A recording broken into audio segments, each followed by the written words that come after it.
Hypothyroid அப்படின்னா என்னன்றத பார்க்கலாம். நம்ம எல்லாருக்குமே வந்து தைராய்டு கிளாண்ட் இருக்கு. ஸோ உங்க எல்லாருக்குமே தெரியும், இங்க இருக்கு, நம்மளுடைய பேச்சு வாய்ஸ் பாக்ஸ்க்கு பின்னாடி இருக்குது.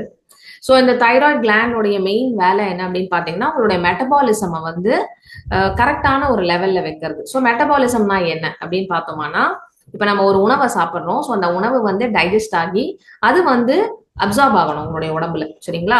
அது அப்சார்ப் ஆனதுக்கு அப்புறமா என்ன ஆகும்? ஒண்ணு வந்து அது உங்களுடைய ரத்தமா மாறும், இல்ல உங்க சதையா மாறும், இல்ல உங்க எலும்பா மாறும்.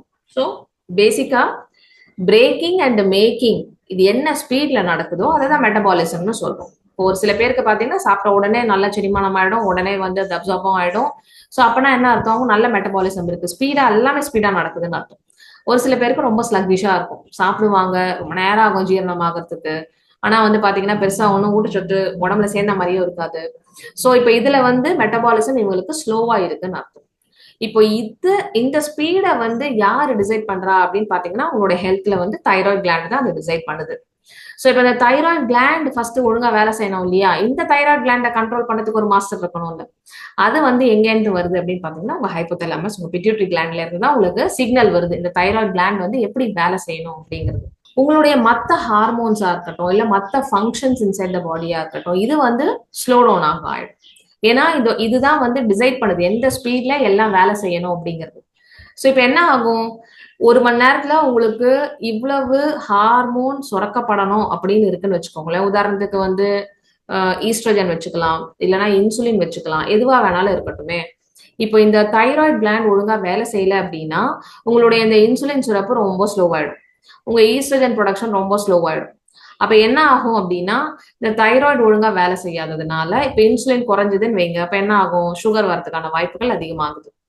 இல்ல ஈஸ்ட்ரோஜன் குறைபாடு ஆகுது, இல்ல ஈஸ்ட்ரோஜன் ஜாஸ்தியா சுரக்குது, ஏதோ ஒரு கோளாறு ஆகுது அப்படின்னா அப்போ உடனே விமன் அப்படின்றவங்களுக்கு அவங்களுக்கு வந்து சைக்கிள்ஸ் வந்து இர்ரெகுலர் ஆக ஆரம்பிக்கும். ஸோ உங்களுடைய தைராய்டு கிளாண்ட் வந்து ஒரு ஹார்மோனை சுரக்குது, தைராக்சின். இந்த ஹார்மோன் தான் மற்ற ஹார்மோன்ஸ் வந்து எவ்வளவு சுரக்கணும், எவ்வளவு குவான்டிட்டி சுரக்கணும், எப்படி இது வேலை செய்யணும், இது எல்லாத்தையுமே டிசைட் பண்றது எதுன்னு பாத்தீங்கன்னா உங்களுடைய தைராய்டு கிளாண்ட் தான். ஸோ இப்போ இதுல வந்து இந்த தைராய்டு கிளாண்ட் ரொம்ப ரொம்ப இம்பார்ட்டன்ட் ரோல் பிளே பண்ணுது. உங்க வெயிட்டை மெயின்டைன் பண்றதா இருக்கட்டும், உங்க ஹார்ட் பீட் எவ்வளவு அடிக்கணும்ன்றது எல்லாமே உங்களுடைய தைராய்டு கிளாண்ட் கண்ட்ரோல்ல தான் இருக்கு. ஸோ இது வந்து நம்ம வந்து தைராய்டு தானே, காலையில வந்து ஒரு மாத்திரை போட்டா போதும் அப்படின்ட்டு விடாம இந்த கிளாண்டோடைய ஃபங்க்ஷனை வந்து எப்பவுமே ஆப்டிமலா வச்சோம்னா மெஜாரிட்டி ஆஃப் த வியாதிகளை வந்து நம்ம வந்து அவாய்ட் பண்ணலாம், ஹெல்தியா நம்மள வச்சுக்க முடியும். இந்த ஹைப்போதைராய்டுக்கு வந்து மெடிக்கலி பாத்தீங்க அப்படின்னா இடியோபேத்திக்னு சொல்றாங்க. தெரியல ஏன் வந்து தைராய்டு கிளாண்ட் வந்து சரியா வேலை செய்யல, ஏன் ஹைப்போதைராய்டு வருது அப்படிங்கிறதுக்கான ரீசன்ஸ் இல்லை. பட் ஆஸ் எ நியூட்ரிஷனிஸ்டா ஊட்டச்சத்து குறைபாடுனால கூட தைராய்டு வந்து வேலை ஒழுங்கா செய்ய முடியாம போகுது அப்படிங்கிறதையும் நாங்க பாக்குறோம். சோ உதாரணத்துக்கு பாத்தீங்கன்னா ஜெனரலா தைராய்டு வந்துருச்சுன்னா உடனே என்ன சொல்லுவாங்க? முட்டைகோஸ் சாப்பிடாதீங்க, முள்ளங்கி சாப்பிடாதீங்க, காலிஃபிளவர் சாப்பிடாதீங்கன்னுவாங்க. உப்பை வந்து அயோடைஸ்டு சால்ட்டா எடுங்க அப்படின்னுவாங்க. சோயா ப்ராடக்ட்ஸ் எல்லாம் எடுக்காதீங்கன்னு சொல்லுவாங்க. சோ இதெல்லாம் வந்து சாப்பிடாதீங்க எல்லாம் ஓகே. பட் ஏன் இது வந்தது? இதெல்லாம் பண்றதுனால இப்ப இந்த தைராய்டு சரியாகுமான்னு கேட்டீங்கன்னா அதுக்கு எந்த கேரண்டியும் கிடையாது. இப்ப அது மாதிரிதான் இப்ப காலகாலமா சாப்பிட்டுட்டு இருக்காங்க. தைராய்டு யாருக்கும் சரியான மாதிரி தெரியல. பட் தைராய்டை பொறுத்த வரைக்கும் எல்லாருக்கும் முதல்ல ஞாபகம் வருது அயோடின் மட்டும்தான். பட் அயோடின் மட்டும் கிடையாது ஒரு தைராய்டு கிளாண்ட் ஒழுங்கா வேலை செய்யணும்னா. இப்போ வந்து பாத்தீங்கன்னா நம்மளுக்கு வந்து நீங்க டெஸ்ட் எடுத்திருந்தீங்கன்னா தெரியும், உங்களுக்கு பிளட்ல வந்து பாத்தீங்கன்னா T4 T3 2 ஹார்மோன்ஸ் இருக்கு, நம்மளுக்கு தைராய்டு கிளாண்ட் சுரக்கப்படுது. ஸோ ஆக்டிவ் ஃபார்ம் வந்து T4 தான், T3ல இருந்து T4 கன்வெர்ட் ஆகணும். ஸோ இந்த ஆக்டிவ் ஃபார்முக்கு மாறுறதுக்கு தைராய்டு பெராக்சிடேஸ்ன்னு சொல்லிட்டு ஒரு என்சைம் இருக்கு, ஒரு ஹார்மோன் இருக்கு. ஸோ இது வந்து இதுக்கு தேவை எது அப்படின்னு பாத்தீங்கன்னா அயன். சப்போஸ் நீங்க வந்து அயன் டெஃபிஷியன்சி உங்களுக்கு இருக்கு, உங்களுக்கு வந்து அனீமியா இருக்கு அப்படின்னா இதனால் கூட உங்களுக்கு தைராய்டு கிளாண்ட் ஒழுங்கா வேலை செய்யாம போகும். ஏன்? முதல்ல வந்து தைராய்டு கிளாண்ட் எப்படி வேலை செய்யுதுன்றதை தெரிஞ்சுக்கோங்க. ஸோ தைராய்டு கிளாண்டுக்கு வந்து மூளையில இருந்து ஒரு சிக்னல் வரும், என்னென்ன தைராய்டு கிளாண்டை வந்து தட்டும், அதுதான் TSHன்னு சொல்லுவோம், தைராய்டு ஸ்டிமுலேட்டிங் ஹார்மோன். தைராய்டை உலுக்கி விடுறது, கமான் வேலை செய்ய, எனக்கு இந்த ஹார்மோன் வேணும் அப்படின்னு சொல்லிட்டு பிரெயின் ஒரு கமாண்ட் கொடுக்கும். ஸோ ஒன்ஸ் ஒருத்தர் வந்து கதவு தட்டின உடனே தைராய்டு ஓகே நான் கடகடன் வேலை செய்யறேன்னு கடகடன்னு தைராக்சின் ஹார்மோனை ப்ரொடியூஸ் பண்ணுது. பட் இது வந்து எடுத்த உடனே டைரக்டா ஆக்டிவ் ஃபார்ம் ப்ரொடியூஸ் பண்ணுதானா? கிடையாது. முதல்ல இது ஒரு ஃபார்ம் ப்ரொடியூஸ் பண்ணுது, அதுல இருந்து அது இன்னொரு ஃபார்முக்கு மாறினதுக்கு அப்புறமா தான் அந்த ஒர்க்கை வந்து நம்ம உடம்பு செய்ய முடியும். இப்போ இதுல வந்து T3 அண்ட் T4 அப்படிங்கிற 2 ஹார்மோனை சுரக்குது. ஸோ இப்போ இந்த 2 ஹார்மோனை சுரக்கும் போது ரெண்டுத்துக்குமே ஒரு அளவு இருக்கு. இந்த அளவை வந்து ரத்தத்துல மெயின்டைன் பண்ணணும். சப்போஸ் ரத்தத்துல வந்து T3யோ இல்ல T4ஓ குறைவா இருக்கு, ஜாஸ்தியா இருக்கு, ஒண்ணுத்துக்கு ஒண்ணு கரெக்டான லெவல்ல இல்லை அப்படின்னா உடனே மூளைக்கு ஒரு சிக்னல் போகுது. என்னன்னு, தைராய்டு கிளாண்ட் ஒழுங்கா வேலை செய்யல, தைராய்டு கிளாண்ட் வரக்கூடிய எங்களுக்கு சப்ளை வந்து பத்தல, இன்னும் கொஞ்சம் தைராய்டு கிளாண்ட வேலை செய்ய வைங்க அப்படின்னு சொல்லு. அப்போ மறுபடியும் வந்து TSH அப்படிங்கிற ஹார்மோன் மறுபடியும் வந்து தைராய்டு கிளாண்டுக்கு வந்து சொல்லுது, பத்தலையா, இன்னும் கொஞ்சம் செக்ரேட் பண்ணுங்க. என்ன ப்ராப்ளம்னா தைராய்டு கிளாண்ட் செக்ரேட் பண்ணிக்கிட்டே தான் இருக்கு.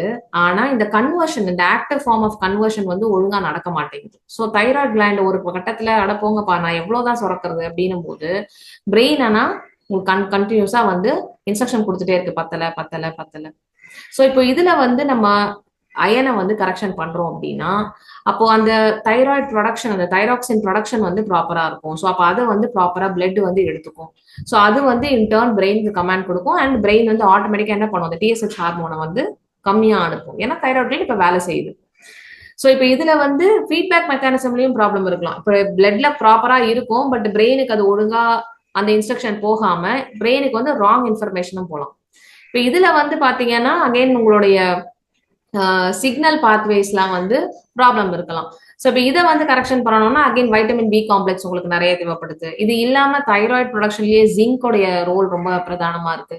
ஸோ இவ்வளவு குட்டி குட்டி விஷயங்கள் இருக்கு. நம்ம இதெல்லாம் பார்க்காம வெறும் தைராய்டுக்கு டைரக்டா நான் தைராக்சின் மாத்திரையா போட்டுக்கிறேன் அப்படின்னு சொல்லிட்டு நம்ம பண்ணிக்கிட்டே இருக்கோம். பட் அந்த லூப் சரியே ஆகலையே. உங்களுக்கு அந்த T3 T4 செக்ரேஷன் இருக்கு, இப்ப மாத்திரையே வந்து நீங்க ஹார்மோனையே தான் மாத்திரையா போடுறீங்க. பட் அந்த செக்ரேஷன் வந்து கரெக்டா இருக்குன்றதே மூளைக்கு போகல. திரும்ப திரும்ப TSH அதிகமா தான் இருக்கு. ஏன்னா நான் நிறைய தைராய்டு கிளாண்ட் அந்த ஹைப்போதைராய்டு கேசஸ் ஹேண்டில் பண்றேன். மெடிசன் போட்டுட்டு தான் இருக்காங்க, ஆனா தைராய்டு வந்து கண்ட்ரோல்லயே இல்லை. இப்போ what is the purpose of taking a medicine? So நம்ம வந்து ஒரே என்ன சொல்றது, ஒரு ஒரு ஒரு ரொம்ப குறுகிய பார்வையோடயே ஒரு விஷயத்த ஹேண்டில் பண்றோம். ஸோ நம்ம வந்து எல்லா ஆஸ்பெக்ட்லயுமே இந்த இந்த இந்த ஒரு பர்டிகுலர் ஆர்கனுக்கு என்னென்ன நியூட்ரியன்ஸ் தேவை அது எல்லாத்தையுமே நம்ம சப்ளை பண்றோமா அப்படிங்கறத நம்ம பார்த்தோம்னா தைராய்டை வந்து ஈஸியா ரிவர்ஸ் பண்ணலாம். ஹைப்போதைராய்டு அப்படிங்கிற ஒரு விஷயத்த வந்து மாத்திரை இல்லாமயே நம்ம வந்து மறுபடியும் நம்மளுடைய கிளாண்டை வந்து ஆரோக்கியமா மாத்த முடியும். அதுக்கு நிறைய பாசிபிலிட்டிஸ் இருக்கு. நான் நிறைய கேசஸ் பண்ணவும் செஞ்சிருக்கேன். ஹைப்போதைராய்டு வந்தாச்சு. ஸோ இப்போ இதுல இருந்து எப்படி நம்ம வெளியில வருது, என்ன மாதிரியான லைஃப் ஸ்டைல் நம்ம சேஞ்சஸ் கொண்டு வரணும்? ஸோ ஃபர்ஸ்ட் திங், உங்களுக்கு என்ன மாதிரி ஆக்டிவிட்டிஸ் ஹாப்பினஸ் கொடுக்குமோ முதல்ல அந்த மாதிரி ஆக்டிவிட்டிஸ்ல இன்வால்வ் ஆக ஆரம்பிங்க. ஸோ குழந்தைங்களெல்லாம் பார்த்துருக்கீங்களா, காரணமே இருக்காது, சும்மா குதிச்சுட்டே இருப்பாங்க, சந்தோஷமா இருப்பாங்க, ஏதோ ஒன்று பண்ணிக்கிட்டு இருப்பாங்க, மீனிங்ஃபுல்லா இருக்கணும்ன்றது இல்லை. But they do because they feel that happiness. அந்த ஒரு பப்ளினஸ் இருந்துட்டே இருக்கும். நம்ம என்ன பண்ணிடுறோம், வளர வளர வளர நம்மளுக்கு நிறைய ரெஸ்பான்சிபிலிட்டி இருக்கு, நம்மளுக்கு வந்து நிறைய வந்து டியூட்டிஸ் இருக்கு, நிறைய வந்து ட்ரீம்ஸ் இருக்கு. அப்படிங்கிறதுனால நம்ம ரெகுலரா பண்ற ஒரு சில விஷயங்களை வந்து விட்டுடுறோம் அப்படியே. So first of all try to address what is suppressing you. உங்களை எது அழுத்தம் கொடுக்கறதுன்றத முதல்ல கவனிங்க. அண்ட் அதே மாதிரி அந்த அழுத்தத்துல இருந்து அப்பப்போ வெளியில வரதுக்கான அந்த ஒரு டாக்டிக்ஸ் உங்களுக்கு தான் தெரியும். உங்களுக்கு எது செஞ்சா சந்தோஷம் கிடைக்குமோ அந்த ஆக்டிவிட்டிஸ்ல நீங்க இன்வால்வ் ஆகணும். It could be anything. சிம்பிளா ஒரு 10 நிமிஷம் வந்து வானத்தை பார்த்து நிக்கிறதே வந்து நிறைய பேருக்கு அந்த ஒரு ஃப்ரெஷ் ஃபீல் கொடுக்கும். நேச்சரோட இருக்கிறதா இருக்கலாம், இல்லைன்னா வந்து ஏதாவது ஒரு ஸ்போர்ட் ஆக்டிவிட்டியா இருக்கலாம், இல்ல நமக்கு பிடிச்சவங்களோட உட்காந்து ஒரு 10 நிமிஷம் பேசுறதா இருக்கலாம். Anything it could be. நீங்க முதல்ல வந்து அதை சூஸ் பண்ணணும். the moment you get that excitement ஆட்டோமேட்டிக்கா உங்களோட சாய்ஸ் ஆஃப் ஃபுட்டு மாறுது. நீங்க ஹாப்பியா இருக்கும் போது நீங்களே உங்களை கவனிங்க, என்ன மாதிரி ஃபுட்டு நீங்க சூஸ் பண்றீங்க. டிப்ரெஸ்டா இருக்கும் போதோ இல்ல வந்து ஒரு மாதிரி கன்சர்னா இருக்கும் போதோ முதல்ல உங்களுக்கு சாப்பிடணும்னு தோணுதான்றத பாருங்க. அப்படியே சாப்பிடணும்னு தோணுனாலும் என்ன மாதிரி ஃபுட்டு சூஸ் பண்றீங்கன்னு பாருங்க. மெஜாரிட்டி நான் பார்த்த வரைக்கும் சரி, ஈவன் ரிசர்ச் அதுதான் சொல்லுது, நீங்க ஸ்ட்ரெஸ்ல இருக்கும்போது you end up choosing more of carbohydrate, நிறைய அந்த ஸ்வீட் இருக்கிற மாதிரியான ஃபுட்டை தான் நீங்க சூஸ் பண்றீங்க. இல்ல டீப் ஆயில் ஃப்ரைட், அந்த ஒரு ஆயில் அண்ட் சால்ட் இருக்கிற மாதிரியான ஃபுட்டை தான் சூஸ் பண்றோம். நீங்க உங்களை கேட்டு பாத்தீங்கன்னா உங்களை நீங்களே ஏன்னோ கொஞ்சம் அந்த ஃபிளாஷ்பேக் மாதிரி பாத்தீங்கன்னா, ரீகலெக்ட் பண்ணி பாத்தீங்கன்னா you will be able to connect the dots. So ஸ்ட்ரெஸ்ல இருக்கும்போது உங்களுடைய சாய்ஸஸ் ஆஃப் ஃபுட்டா இருக்கட்டும் இல்ல சாய்ஸஸ் ஆஃப் லைஃப் ஸ்டைலா இருக்கட்டும் கண்டிப்பா வந்து ஹே வயர்டா போகுது. பட் நீங்க ஹாப்பியா இருக்கும்போது பாத்தீங்கன்னா ஓகே படிக்கட்டு யூஸ் பண்ணலாம், நடந்துட்டே போலாமே, நடந்து பேசிட்டே நடப்போமே அப்படிங்கறதெல்லாம் நம்மளுக்கு தோணும். டிப்ரெஸ்டா இருந்தீங்கன்னா எப்படி, இல்ல ஒரு ஆட்டோ பிடிங்க போயிடலாம், உடனே போயிடுவோம் அப்படின்னு சொல்லி தோணும். ஸோ இது எல்லாமே வந்து எவ்ரிடே உங்களுடைய டே இன் அண்ட் டே அவுட் உங்களுடைய சாய்ஸஸ் தான். ஓகே, ஒரு விஷயம் தப்பா போச்சு. ஸோ தப்பா போனதையே நினைச்சிட்டு உட்காந்துட்டு இல்லாம அடுத்து என்ன பண்ணலாம்? உணவு முறையில மிஸ் பண்ணிட்டேன். சரி ஓகே, அடுத்த மீல்ல நான் எப்படி அதை கேட்சப் பண்றது? காலையில நான் எக்ஸசைஸ் பண்ணல. சரி ஓகே, தூங்குறதுக்குள்ள நான் என்ன அட்லீஸ்ட் அதுல பாதியாவது கேலரிஸ் நான் எரிக்கணும்னா என்ன பண்ணலாம்? ஸோ இந்த மாதிரி விஷயங்கள் வந்து நீங்க ரெகுலரா ப்ராக்டிஸ் பண்ண இது வந்து உங்களுக்கு பெரிய லெவல்ல இம்ப்ரூவ்மெண்ட் கொடுக்கும். அண்ட் தைராய்டு நீங்க எக்ஸ்பிரஸ் பண்ணணும்னு சொன்னேன் இல்லையா? சப்போஸ் உங்களால ஒரு சில பேர்கிட்ட போய் பேச முடியல, செய்ய முடியலன்னா ஒரு பேப்பர் பேனாவை எடுங்க. உட்கார்ந்து அந்த கன்சர்ன் பர்சனுக்கு ஒரு லெட்டர் மாதிரி எழுதுங்க. இதை வந்து அன்போஸ்டட் லெட்டர்னு சொல்லுவோம். ஸோ அந்த பர்சனுக்கு ஒரு லெட்டர் நீங்க என்ன சொல்லணும்னு நினைச்சீங்களோ அதை ஒரு பேப்பர் பேனால எழுதி அதை வந்து நீங்க எரிச்சும் போடலாம், கிழிச்சும் போடலாம். அது உங்களோட சாய்ஸ். பட் அட்லீஸ்ட் நான் அதை சொல்லிட்டேன்ற ஒரு திருப்தி இருக்கும் பாருங்க. அது உண்மையிலேயே மிகப்பெரிய ஒரு ஒரு லைட்னஸை கொடுக்கும் உங்களுக்கு விதின். ஸோ இந்த ஜேர்னலிங் பண்றதா இருக்கட்டும், இல்லை எழுதி அதை வந்து வெளியேற்றுறதா இருக்கட்டும், எக்ஸ்பிரஸ் பண்ணணும். ஆக மொத்தத்துல நம்மளுக்கு அந்த ஒரு வாய்ப்பு தான் தேவை. ஸோ அதை பண்ணீங்க அப்படின்னா definitely you can get out of this hypothyroid. So just வந்து இந்த ஃபுட்டை சாப்பிடாதீங்க, இதை மட்டும் எடுங்க இப்படிங்கிறதுனால மட்டும் உங்களுடைய தைராய்டுல இருந்து நீங்க வெளில வர முடியாது. நீங்க வந்து வெறும் ஹியூமன் பாடி மட்டும் கிடையாது. உங்களுக்கு வந்து நிறைய பிலீஃப் சிஸ்டம் இருக்கு, அண்ட் உங்களுக்குன்னு சில எமோஷன்ஸ் இருக்கு, சில பேட்டர்ன்ஸ் இருக்கு. அதெல்லாம் நம்ம அட்ரஸ் பண்ணா மட்டும்தான் நீங்க கம்ப்ளீட்டா அதுல இருந்து வெளியில வர முடியும். ஸோ உங்களுடைய எவ்ரிடே சாய்ஸஸ் நீங்க என்ன சூஸ் பண்றீங்கன்றத கான்சியஸா சூஸ் பண்ணீங்க அப்படின்னா டெஃபினட்டா பேலன்ஸ்டான ஒரு தைராய்டு கிளாண்டை வந்து நீங்க அச்சீவ் பண்ணலாம்.